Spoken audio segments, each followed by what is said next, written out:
So quality of life for us was pretty poor for many years. It has gotten better over the last couple of years, I would say, but overall, we had a very poor quality of life.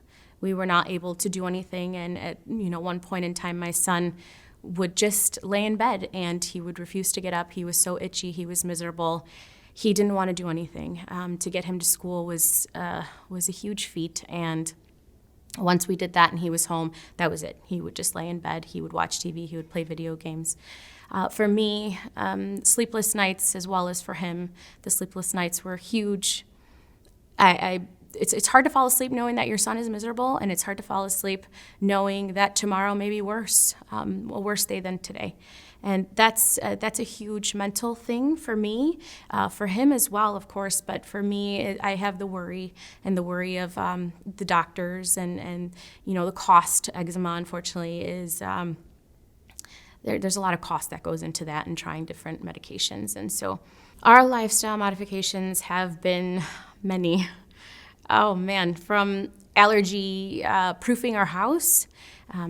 Our dog, our dog did pass away not long ago, and that was one thing that they believed was a trigger, although when he did have allergy testing, he did come out negative to her, but we were advised never to have another animal in the house.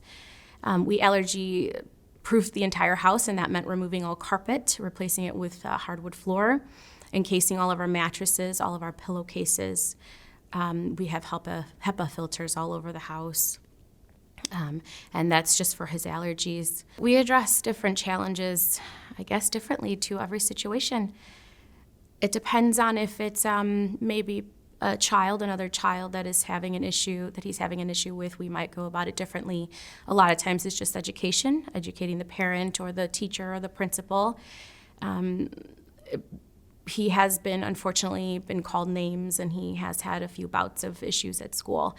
He did come home one time telling me that he had been called a monster at school. And so for that, not only did I reach out to the teacher, but I also as well had to have him evaluated, and I've had him see a therapist, and I've seen a therapist, and we've had to do all that because it's not just a disease of the skin. It affects every aspect of your life, especially your psychological health, and it's been a huge thing that we've had to try and fix, along with the skin, also the psychological, the invisible that you don't see. So some of our specific challenges have been making sure that his skin is also hydrated, and that includes a lot of education for the school nurse. He also has to have lotions at school, so whenever he feels he is too dry, his skin is itchy and cracking, that he can go to the nurse to apply his lotions.